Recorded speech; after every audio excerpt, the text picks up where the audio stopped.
Anirban sir মানে আবিরকে মেরে ফেলেছি আমি।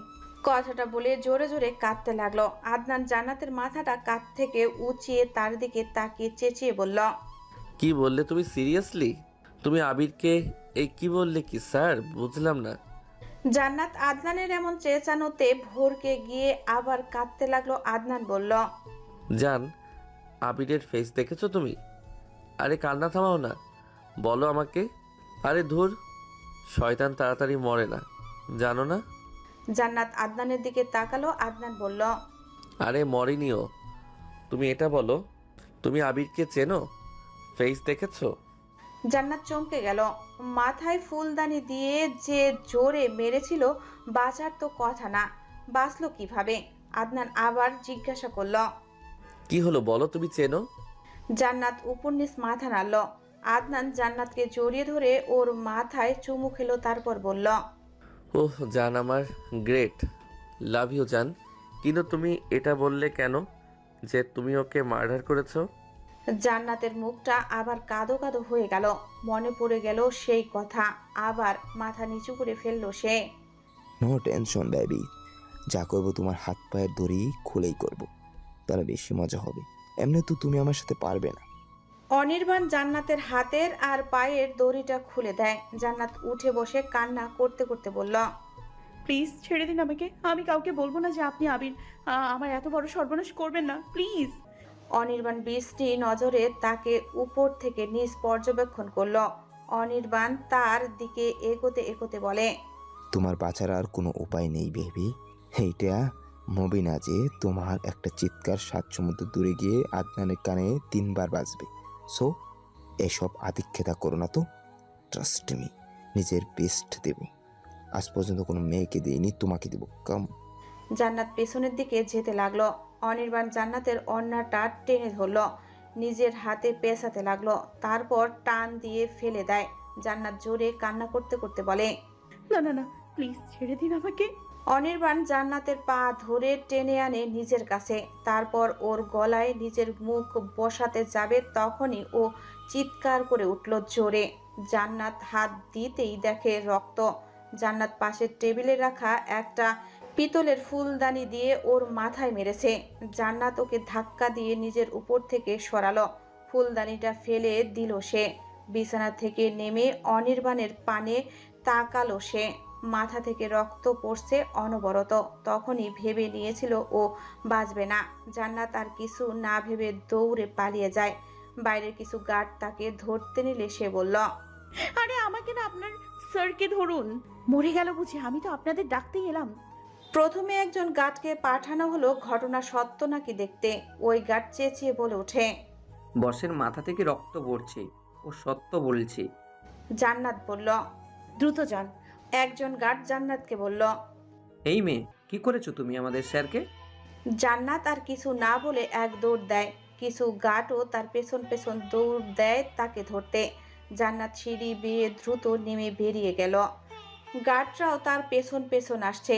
জান্নাত কিছু দূর গিয়ে একটা গলিতে ঢুকে যায়। গলিটা বস্তির মতো খানিকটা। সে একটা জায়গায় লুকিয়ে পড়ে। গার্ডরা ওকে না পেয়ে ব্যর্থ হয়ে ফিরে যেতে বাধ্য হয়। জান্নাত একটা স্বস্তির শ্বাস ছাড়ল। গলি থেকে বেরিয়ে এদিকে ওদিকে দেখতে লাগলো, না সত্যি চলে গেছে। জান্নাত হঠাৎ খেয়াল করলো তার পরনে ওড়না নেই। সে আবার গলিতে চলে গেল। একটু আগে এখানে কিছু কাপড় দেখেছে সে, বোধহয় রোদে শুকাতে দিয়েছিল রাতে, আর নিতে মনে নেই। সেখান থেকে একটা ওড়না ভালো করে গায়ে জড়িয়ে মুখ ঢেকে নিল। হঠাৎ কেউ বলে উঠল, এখানে কোনো মেয়েকে দৌড়ে আসতে দেখেছেন? জান্নাত ভরকে গেল। ওরা না চলে গেছে? এই রে, যায়নি তার মানে? জান্নাত এমন ভান করলো যেন সে কাপড় নিতে এসেছে। গলার স্বর চিকন করে একটু অন্যরকম করে বলল, ওই যে ওইখানে যাইতে দেখলাম। জান্নাত বাম দিকে একটা রাস্তা দেখিয়ে দিল। লোকগুলোর মধ্যে থেকে একজন বলে উঠল, আপনি এত রাতে এখানে কি করছেন? জান্নাত একটা শুকনো ঢোক গিলল, তারপর সাহস নিয়ে বলল, চুহে কি তেল্লা চড়া ঢুকছে, দেখেন না কাপড় নিতে আইসি। যত সব, কই থেকে আহে এরা? এই জানতো আমার পোলা বান্ডি কান্তাছে মনে হয়, জায়গা আমি। জান্নাতের ভাষা শুনে লোকগুলো আর কিছু বলল না, তারা জান্নাতের দেখানোর দিকে চলে গেল। জান্নাত কাপড় ওখানে ফেলে দৌড়ে পালালো। তারপর কিছু দূর এসে থামলো, হাঁটুতে হাত রেখে হাঁপাতে লাগলো।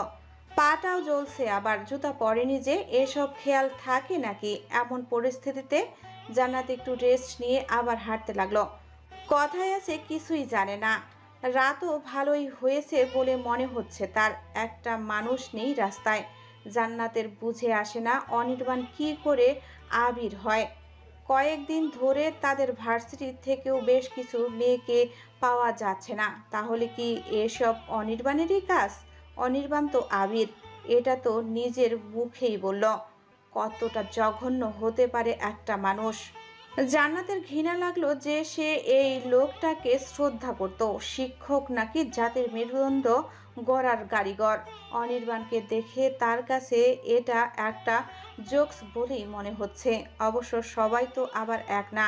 জান্নাত আনমনেই হাঁটছিল, একটা প্রাইভেট কার ফুল স্পিডে আসছিল তখন। জান্নাতের খেয়াল নেই যে সে রাস্তার মাঝে হাঁটছে, সে নিজের ভাবনায় ব্যস্ত। হঠাৎ সামনে তাকাতেই ভরকে যায়।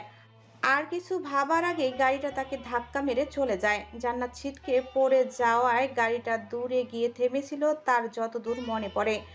লোকটাও এসেছিল তার কাছে লোকটাকে ড্রাঙ্ক মনে হচ্ছিল। অবশ্য সেও তখন অস্পষ্ট দেখছিল সব। লোকটা তাকে এমন রক্তাক্ত অবস্থায় দেখে ভয়ে পালিয়ে যায়। জান্নাতের আর কিছু মনে নেই। তারপরই সে জ্ঞান হারিয়েছিল যতটুকু মনে পড়ে তার। আদনান জান্নাতকে জড়িয়ে ধরল। এতটা বিপদে ছিল জান্নাত, আর সে কিছুই করতে পারল না। আবার সে নাকি এএসটির সদস্য, অন্যদেরকে ঠিক বাঁচিয়ে নেয়, অথচ তার জান্নাতকে বাঁচাতে যেতে পারল না। জান্নাতের সাথে এমন কিছু তো হতোই না যদি না সে জান্নাতের জীবনে আসতো। সব কিছুর জন্য সে দায়ী। আদনান জান্নাতকে ছেড়ে বলতে লাগলো, আই এম সরি, আমার জন্য হয়েছে সব। আমার জন্য এত কিছু ফেস করতে হয়েছে তোমাকে। আমি তোমার জীবনে না আসলেই ভালো হতো, একটা সুন্দর জীবন পেয়ে। জান্নাত আদনানকে আটকে দিল। সে বলল, আদনানকে ছাড়া জান্নাতের জীবন কি করে সুন্দর হতো? আদনানকে ছাড়া জান্নাত অসম্পূর্ণ। আদনান হাসলো, তারপর বলল, সেটা তো আমি তোমার জীবনে আসার পর তোমার মনে হচ্ছে। যদি না আসতাম তাহলে এসব মনে হতো না। জান্নাত বলে উঠল। চুপ করুন, আপনার কথা শুনে আমার মাথা ব্যথা করছে। আদনান ব্যাকুল স্বরে বলল। বেশি ব্যথা করছে? জান্নাত কিছু বলতে যাবে তখনই দরজায় নক করে কেউ। আদনান আসতে বলে। নার্স খাবার নিয়ে এসেছে। জান্নাত তা দেখে বলল। সত্যি ক্ষুধা লেগেছিল। আদনান জান্নাতের দিকে তাকিয়ে বলল। তাহলে বললে না কেন? জান্নাত হঠাৎ চেঁচিয়ে বলে উঠল। এইসব কি? এই পানি খেয়ে কতক্ষণ থাকবো? আমার তো এক্ষুনি আবার ক্ষুধা লেগে যাবে। আদনান নার্সকে যেতে বলে নিজে স্যুপের বাটি হাতে নিল। জান্নাতের কথা শুনে বলল, সমস্যা নেই, ক্ষুধা লাগলে আবার খাবে। আমাদের হসপিটালটি তোমার জন্য সব ফ্রি। জান্নাত বলল। আপনি বললেও বিল দিতাম না মিস্টার। আমি থোড়েই বলেছিলাম এই হসপিটালে আনতে। যে শালার পুত আনছে ওই শালার পুত বিল দিবে, আমি বা আমার ফ্যামিলি কেন দেবে? আদনান বোকা নয়নে তাকিয়ে রইল, তারপর হতাশার শ্বাস ফেলে বলল, আসলে হসপিটালটা ওই শালার পুতেরই, তাই আর বিল দিতে হয়নি তাকে। জান্নাত দাঁত দিয়ে জিভ কেটে মেকি হাসলো। আদনান কিছু বলল না, স্যুপটা খাইয়ে দিতে লাগলো আর বলল, ভালো করে খাও, 3 দিন ধরে খাও না। জান্নাত কপাল কুঁচকে তাকালো। আদনান বলল। 3 দিন পর জ্ঞান এসেছে তোমার। জান্নাত হা হয়ে গেল শুনে। সত্যি মরার মতো ঘুমিয়েছে। হেসে ফেলল সে। যাক, তার মায়ের কথা সত্য হয়েছে এতদিনে। স্যার, মানে মেয়েটার জ্ঞান এসেছে আজকে। অনির্বাণ বলল। ও মা, তাই? একটা গান প্লে কর না, যা সবাই মিলে নাচি এই আনন্দে। গার্ডটা বলে উঠল। কিন্তু আমি তো নাচতে পারি না স্যার। অনির্বাণ রাগী চোখে তাকালো লোকটার পানে। লোকটা ভরকে গেল। অনির্বাণ বলল, আমকের বাচ্চা, সেদিন বললি কেন তাহলে যে মেয়েটা বাঁচবে না? ও নিশ্চয়ই আমার কথা বলে দিয়েছিল এতক্ষণে, আর তুই আমাকে ওর জ্ঞান ফেরা আর খবর দিতে এসেছিস। অনির্বাণ নিজের রিভলভারটা বের করে গার্ডটাকে শুট করে দিল। সাথে সাথে সে লুটিয়ে পড়ল মেঝেতে। সবাই এই দৃশ্য দেখে পিঠ শটান করে দাঁড়িয়ে রইল। অনির্বাণ বলে উঠল। দুবাইয়ের মাফিয়াদের সাথে মিটিং কখন? একটা লোক বলে উঠল। আগামীকাল দুপুরে স্যার, আর ইতালির মাফিয়াদের সাথে রাতে। লোকটা চলে গেল। অনির্বাণ রকিং চেয়ারে বসে একটা দীর্ঘশ্বাস ছাড়ল। বর্তমানে সে একদম নিঃস্ব বলতে গেলে। অনেক লোকসান হয়ে গেছে তার।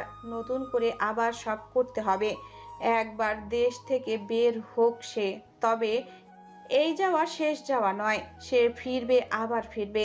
এই মাফিয়ারা আরো আগে আসলে সে আজকেই দেশ ছাড়তে পারত, কিন্তু শালারা এক একটা এত হারামি। অনির্বাণ চোখ বন্ধ করে জোরে একটা শ্বাস ছাড়ল। জি আঙ্কেল, ব্যাপারটা সত্যি ঠিক না। আন্টি, আপনার কিন্তু একটু সাবধানে থাকা উচিত।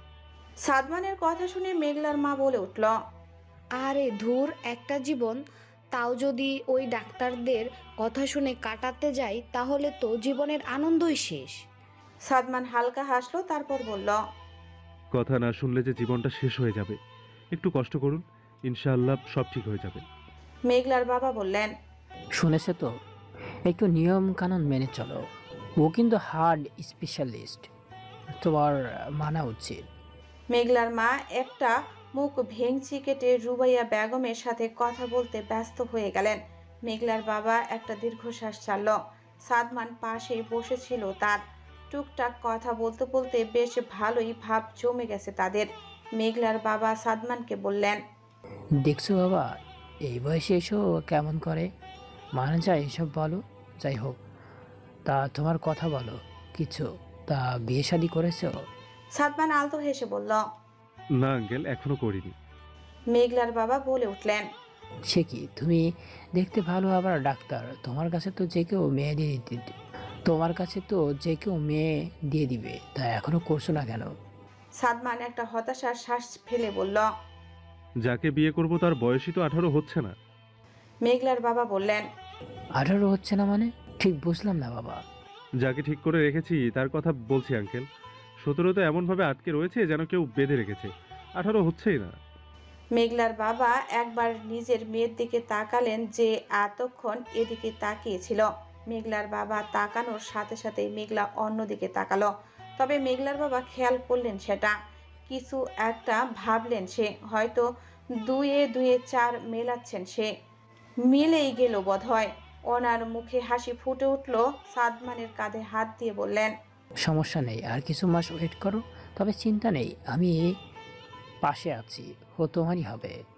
সাদমান চমকে গেল এহেন কথায়। আশ্চর্য, এই কথা তো তার শ্বশুরের বলা উচিত ছিল তাকে, কিন্তু বেটা তো তাকে দেখলেই কেমন এড়িয়ে যায় বলে মনে হয়।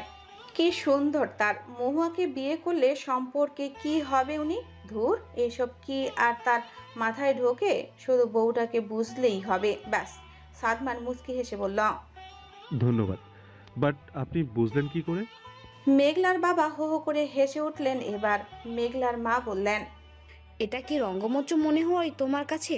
ষাঁড়ের মতো হাসছো কেন? মেঘলার বাবা একটু গম্ভীর হয়ে স্ত্রীকে শুধালেন। ষাঁড়কে হাসতে দেখছো তুমি? ও মা, জলজান্ত একটা ষাঁড় সামনে বসে হাসলো আর আমি দেখবো না? মেঘলার মায়ের কথায় উপস্থিত সবাই ঠোঁট চেপে হাসতে লাগলো। মেঘলার বাবা বললেন। মেঘলা মা, তুই কিছু বলছিস না কেন? তোর মা আমাকে সবার সামনে ষাঁড় বলছে। মেঘলা নিজ ভাবনায় মগ্ন ছিল। এই অভ্রটা সে কখন ওয়াশরুমে গিয়েছে, এখনো আসার নাম নেই। এদিকে তার বাবার সাথে যে সাদমান ভাব জমে যাচ্ছে, অভ্র থাকলে তার সাথেই জমতো বোধহয়। কত সুবিধা হতো না তাহলে আকাই মা একটা। তখনই অভ্রকে আসতে দেখা গেল।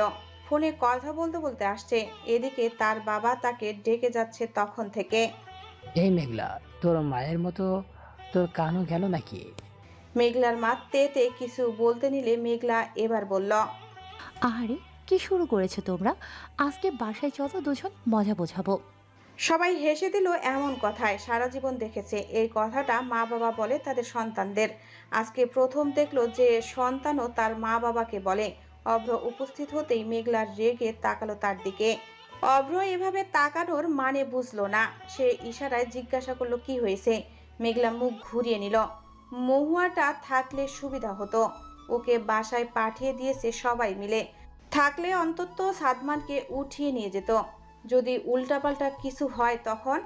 এমনিতেই একটু আগে তার বাবা সাদমানের সাথে কথা বলার সময় তার দিকে কিভাবে তাকিয়েছিল। ভয় হচ্ছে তার। তার বাবা যে এক ধাপ বেশি বুঝে, এটা যদি সাদমান জানতো তাহলে বোধহয় ভালো হতো। এখন যে তার ভয় লাগছে। মেঘলা আবার অভ্রের দিকে তাকালো। তাকাতেই রাগ উবড়ে গেল তার। অভ্র মেঘলার ছোট বোন মেঘার সাথে দুষ্টুমি করছে। দৃশ্যটা বেশ ভালোই লাগলো তার কাছে। এদিকে অভ্র মেঘলাকে উদ্দেশ্য করে মেঘলার মাকে বলল। ওকে ডাক্তার দেখিয়েছেন আন্টি? মেঘলার মা বললেন, হ্যাঁ বাবা, ডাক্তার কিছু থেরাপি দিয়েছেন আর ওই ওষুধ বললেন যে থেরাপিটা রেগুলার টাইম মতো দিলে ঠিক হওয়ার চান্স আছে। ও আচ্ছা, আগের চেয়ে কি ডেভেলপ হয়েছে? আপনার কি মনে হচ্ছে? হ্যাঁ, আগের চেয়ে বেশ ভালো উন্নত হয়েছে। এখন হাঁটতে পারে, কথাও বলতে বলে মাঝে মাঝে। অভ্র টুকটাক কথা বলতে লাগলো মেঘলার মায়ের সাথে। মেঘলা সবটা দেখে দীর্ঘশ্বাস ছাড়ল। আচ্ছা, সে কি বেশি ভাবছে? সব সময় তো সে তাই করে। তার বাবার সাথে ভাব জমেছে সাদমানের, আর মায়ের সাথে অভ্রের। ব্যাপারটা জোস। মেঘলা হেসে ফেলল। কেমন আছো? নেহাল চোখ বন্ধ করে মাথা হেলান দিয়ে রেখেছিল। হঠাৎ কারো কণ্ঠস্বর কানে আসতেই চোখ খুলল। হাসলো সে, তারপর বলল, কি খবর তানজিদ? বোনটা তো আর আমার সাথে দেখাই করলো না, কেমন আছে ও? তানজিৎ নেহালের পাশে বসলো, মৃদু হেসে বলল। তুমি যে কাজ করেছো, দেখা করার কথা। নেহাল পুনরায় মাথা হেলান দিল, তারপর বলল, কই মাছের প্রাণ, আমার যা বুঝলাম। হসপিটালে নিয়ে এলো কেন বলো তো? তুমি ভালো না বাসলেও সবাই বেসেছে তোমাকে, তাই আনা হয়েছে। আর এই প্রশ্নটা তুমি আমাকে করছো কেন? নিজে কি করো? নেহালের ভেতর থেকে শুধু দীর্ঘশ্বাস বেরিয়ে এলো। আফসোস হচ্ছে তার, বড্ড আফসোস হচ্ছে। কি পেল এসব করে সে? এত টাকা দিয়ে কি হলো? কিছুই না, বরং পরিবারের লোকের কাছে সে খারাপ হয়ে গেল। তারা কি আর আগের মতো তাকে ভালোবাসবে? তার মা কি আর আগের মতো তাকে জিজ্ঞাসা করবে যে বাবা কি খেতে ইচ্ছা করছে আজকে? তার বাবা কি আর তাকে নিয়ে গর্ব করতে পারবে? বোনটা কি আর আগের মতো কোনো কিছুর জন্য বায়না করবে? করবে না আর। সে নিজের হাতে নষ্ট করেছে এই ভালোবাসাগুলো। এর দায়ভার যে শুধুই তার। তাকে এসব বলা তো দূর, কেউ তার দিকে ঠিক করে তাকাচ্ছে না পর্যন্ত। এমনকি যে মা তার সাথে কথা বলার জন্য মরিয়া হয়ে থাকতো, সেও এখন আর চোখ ফিরে তাকায় না, শুধু চোখের দেখা দেখে চলে যায়। নেহাল শুধু দেখে যায় সেসব। তার কি কষ্ট হয় না? নেহালের চোখের কোণে পানি জমল। আড়াল করার চেষ্টা করলো সে। তানজিৎ বলল, তোমার পাপের ফল এসব। নিজে ধ্বংস করেছো তুমি এই ভালোবাসাগুলো। তোমার বোন এখনো স্বাভাবিক হতে পারেনি। সময়কাল নেই, শুধু কেঁদেই যায়। তুমি এই টাকা দিয়ে হয়তো সবকিছু কিনে নিতে পারবে, কিন্তু এই হারিয়ে যাওয়া ভালোবাসাগুলো ফিরিয়ে আনতে পারবে না। যাই হোক, ভালো থেকো। জানি না তোমার কাজের জন্য আদৌ তুমি অনুতপ্ত হয়েছো নাকি। হলে ভালো, আসছি। তানজিৎ উঠে চলে গেল। নেহালের চোখ বেয়ে দুফোঁটা পানি গড়িয়ে পড়ল। পাপের সাজা এমনটা না হলেও পারত। আপন লোকের পরের মতো আচরণটা যে বড্ড পড়ায়। এর থেকে মৃত্যু শ্রেয়। ইয়া হাবিবি, হ্যান্ডসাম লাগছে কি? জান্নাত এহেন কথা শুনে বোকা বনে তাকিয়ে রইল সামনের লোকটার পানে। তাকে একবার নিচ থেকে উপর পরোক্ষ করলো সে। পরনে সাদা রঙের আলখাল্লা, দুবাই স্টাইলে পাগড়ি পরা, চোখে সুরমা দেওয়া, মুখে দাড়ি ভরপুর। জান্নাত চোখ মুখ কুঁচকে বলল, আপনি কে? আর আপনাকে হ্যান্ডসাম লাগছে নাকি আমাকে জিজ্ঞেস করছেন কেন? আয়নায় গিয়ে দেখুন। আর আপনি কেবিনে ঢুকলেন কি করে আদনান? লোকটা যেন হাবা হয়ে গেল কথাটা শুনে। পর মুহূর্তেই নিজেকে ঠিক করে বলল, আসসালামু আলাইকুম, কাইফা হালুকা। জান্নাত খেপে গেল যেন। সকাল সকাল কি শুরু করেছে এসব? আর কে এই লোক? জান্নাত বলে উঠল, সিদ্ধ আলু খা। যান ভাগেন তো। জান্নাতের হঠাৎ মনে হলো, আচ্ছা, অনির্বাণ পাঠায়নি তো আবার এই লোককে? আবার তাকে তুলে নিতে এসেছে নাকি? জান্নাতের ভয় লাগলো। ও একটু পিছিয়ে গিয়ে জোরে আদনান বলে চেঁচাতে লাগলো। লোকটা ভরকে গেল। আদনান বাঁচান আমাকে, আদনান। আর চেঁচানোর আগেই লোকটা গিয়ে ওর মুখ চেপে ধরল।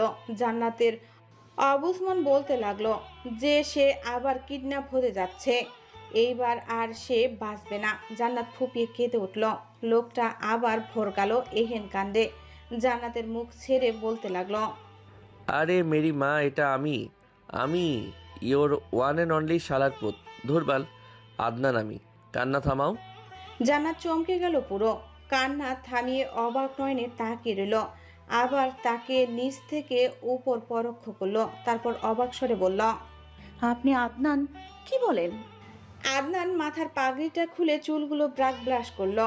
ইসে, এই দৃশ্যটাও যেন চোখে লাগার মতো। জান্নাত আর সেসব ভাবনায় গেল না। আদনানের দিকে তাকিয়ে বলল, আপনি কি যেমন খুশি তেমন সাজতে নাম দিয়েছেন নাকি? কি সাজছেন এটা? আপনাকে পুরো রানু মণ্ডল লাগতেছে। আদনান জান্নাতের পাশে বসে বলল, তো রানু মণ্ডল কি মানুষ না? এভাবে অপমান করতে পারো না তুমি। আল্লাহর প্রত্যেকটা সৃষ্টি সুন্দর, আর মানুষ তো শ্রেষ্ঠ জীব। মন দিয়ে দেখো, তাহলেই সৌন্দর্য খুঁজে পাবে। আর আল্লাহ তাআলা আমাদের প্রত্যেক। আদনান আর কিছু বলার আগেই জান্নাত বলল, ফজরের নামাজটা পড়েছিলেন? আদনান ওখানেই থেমে গেল। মুখটা ভতা হয়ে গেল তার। কিন্তু সে তো ট্রাই করে পড়ার, এই যেমন গতকালকে পড়েছিল, কিন্তু আজ আর উঠতে পারেনি বেচারা। জান্নাত আদনানের ভোতা মুখের দিকে তাকিয়ে হেসে ফেলল। তারপর বলল, তা ডাক্তারি কি ছেড়ে দিয়েছেন নাকি? না মানে যে বেশ ধরেছেন, আবার কথাগুলো বলছেন, তাই আর কি জিজ্ঞাসা করলাম। আদনান মুখ গম্ভীর করে বলল, না, একটা মিশনে যাচ্ছি, নিড ইওর দোয়া। জান্নাত হেসে ফেলল আদনানের ইংরেজি শুনে। কিন্তু মিশনে যাচ্ছে বলে কি বোঝাতে চাইল? জান্নাত বলল, মিশন মানে? আদনান একটা দীর্ঘশ্বাস ছেড়ে বলল, ডাকাতি করতে যাচ্ছি দিনে, দোয়া করো যেন সফল হই। এরকম সাধু সন্ন্যাসী সেজে ডাকাতি করতে যাচ্ছেন? ভণ্ড সাধু একটা। আদনান হাসলো। তারপর জান্নাতের নাকটা হালকা চেপে বলল, তোমার চেয়ে বড় ডাকাত আর কোথায় হতে পারলাম? আমার মনটা দিনে দুপুরে ডাকাতি করেছ, ভয় আছি কোন দিন না আবার। যাই হোক, তুমি আমাকে চিনতে পারোনি, তার মানে চেনা যাচ্ছে না, তাই না? জান্নাত বিজ্ঞদের মতো মাথা নেড়ে বলল, একদম মনে হচ্ছে মেড ইন দুবাই। আদনান হো হো করে হেসে ফেলল। তারপর ওর কপালে চুমু দিয়ে বলল, তাড়াতাড়ি সুস্থ হও, তুমি সুস্থ হলে আমাদের বিয়ে নিয়ে কথা বলবো। জান্নাত লজ্জা পেল এহেন কথায়। আদনান তা দেখে হেসে বলল, হায় রে আমার লাজুক লতা। জান্নাত হাসলো শুধু। ধুর, আজকেও রোদ উঠল না, জামা কাপড় তো একটাও শুকোয়নি। এখন বুঝতেছি আমুর কষ্টটা। এখন আবার এগুলোকে বের করিতে নিশাত ছাদ থেকে ভেজা কাপড় নিয়ে আস্তে আস্তে বক বক করছিল নিজের সাথে। হঠাৎ নিজের ঘরে একটা সাদা আলখাল্লা পরা মুখ ভর্তি দাড়িওয়ালা লোক দেখে চিৎকার দিয়ে উঠল, কি কোথায় আছো? তাড়াতাড়ি এসো, ভূত ভূত, লা ইলাহা ইল্লাল্লাহ মুহাম্মাদুর রাসূলুল্লাহ, বাঁচাও, ভূত। নিশাত আরো কিছু বলার আগে তানজিৎ ওর মুখটা চেপে ধরে দরজাটা পা দিয়ে লাগিয়ে দিল, যার দরুন ধপাস করে শব্দ হলো। নিশাত চমকে গেল পুরো। তানজিৎ ধমক দিয়ে বলল, চুপ, নিজের হাজবেন্ডকে ভূত বলো? একদম চুপ। নিশাত ভয়ে চোখ খিচে বন্ধ করে রেখেছে আর মনে মনে দোয়া দরুদ পড়ছে। হঠাৎই দরজায় কেউ নক করে। তানজিৎ বিরক্তিতে চ উচ্চারণ করে বলল, কে? বাইরে থেকে ইয়াসির শাহনওয়াজ বললেন, নিশাতের মা চেঁচালো কেন? কি হয়েছে? ভূত না কি যেন বললো? তানজিৎ নিশাতের দিকে এক পলক তাকালো, তারপর বলল, কিছুই হয়নি, এমনি চেঁচিয়ে দেখছিল যে গলাটা ঠিক আছে নাকি। আর যদি কোনোদিন বিপদে পড়ে তাই আগে থেকেই প্র্যাকটিস করছে জোরে চেঁচানোর। কেমন হয়েছে আব্বু? তোমার বৌমা 10-এ কত পাবে বলে মনে হয়? ইয়াসির শাহনওয়াজ বোকা বনে গেলেন। মেয়েটাও তার ছেলের সাথে থাকতে থাকতে পাগল হয়ে যাচ্ছে। একটা দীর্ঘশ্বাস ছেড়ে তিনি বললেন, ভালো ভালো, চালিয়ে যেতে বলো প্র্যাকটিস। তিনি চলে গেলেন এই কথা বলে। তানজিতের মুখ আজ গম্ভীর। ইদানিং এমনই দেখা যায় তাকে।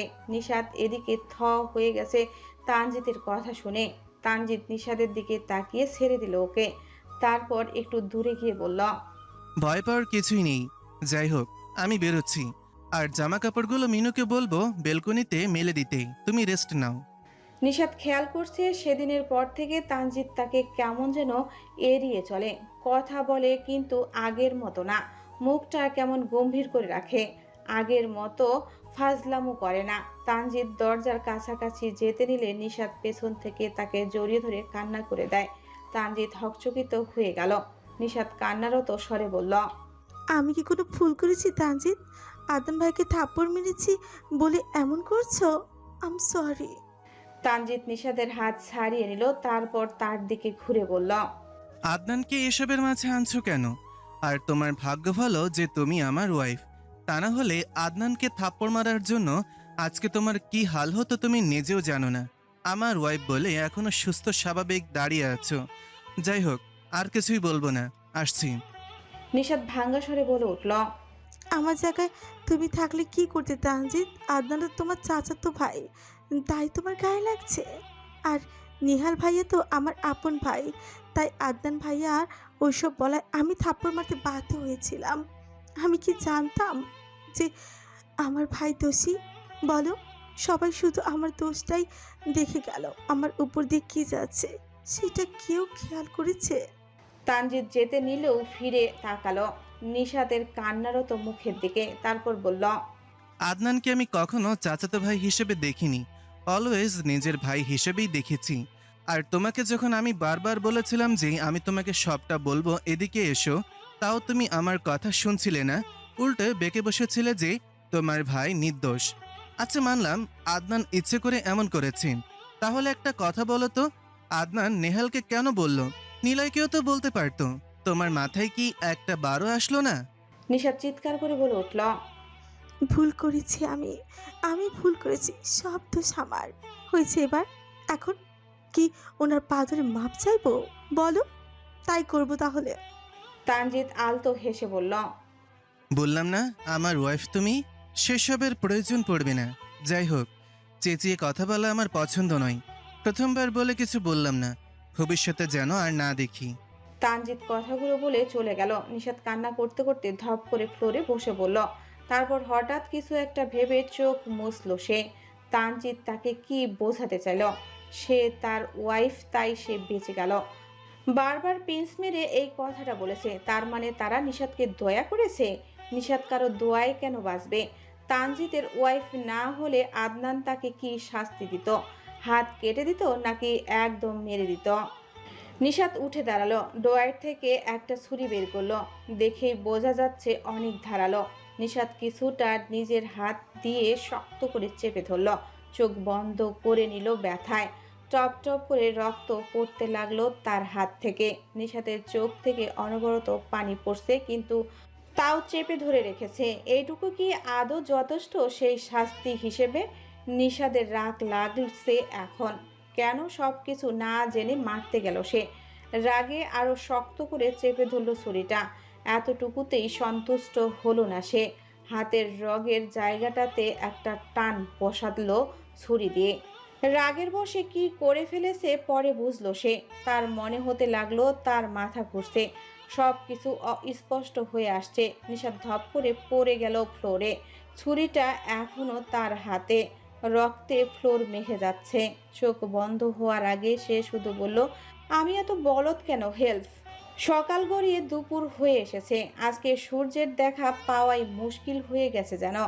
আকাশে কালো মেঘ ঢেকে আছে, যে কোনো মুহূর্তেই বৃষ্টি নামবে এমন অবস্থা।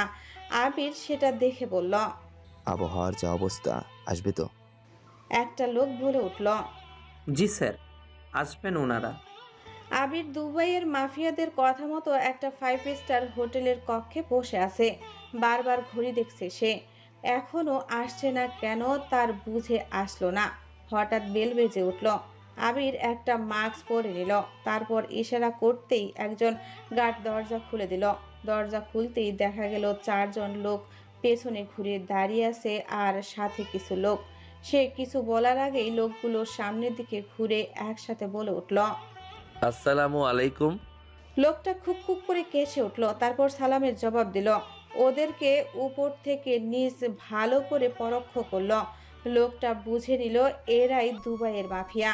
সে রাস্তা থেকে সরে দাঁড়ালো। 4 জনের চোখে সানগ্লাস, ওরা চারিদিকে পরোক্ষ করতে করতে ভেতরে এলো। আবির উঠে দাঁড়ালো, তারপর বলল, I am okay. How are you? ওরা চারজন বলে উঠল। আলহামদুলিল্লাহ। কাইফা আলুকা? আবির ভ্রু কুচকালো। আবিরের পাশের লোকটা বলে উঠল।